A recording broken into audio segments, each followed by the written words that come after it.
Ahora mismo anunciado no podemos, estamos en varias gestiones con distintos artistas y sus promotoras, pero como no han cerrado sus propias giras no podemos avanzar nada ahora mismo. ¿Alguna pregunta más?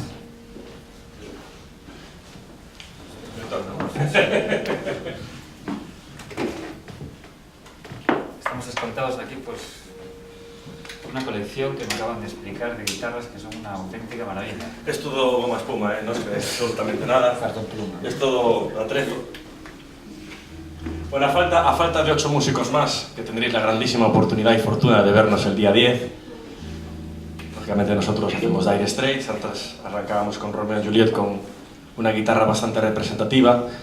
No os pido ni pregunto si hay algún friki de Dire Straits como yo, pero seguro que la portada de Brothers in Arms todo el mundo la tiene en su mente.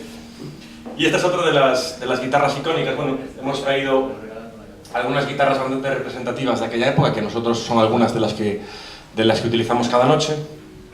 Y con esta guitarra, además, roja y blanca, se grabó en el 78 un pequeño fragmento, no un pequeño fragmento, la canción entera de un pequeño fragmento que voy a tocar yo ahora. And the man, he's the step right up to the microphone. He says, "Let's just the chime bell ring. Good night, now it's time to go home. Make you fast with one more thing. We are the sultans. We are the sultans of swing.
Y el resto, el día 10 nos vemos. Muchísimas gracias.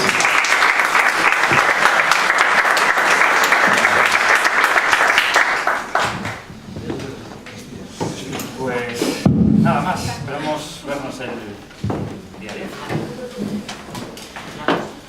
Muchas gracias.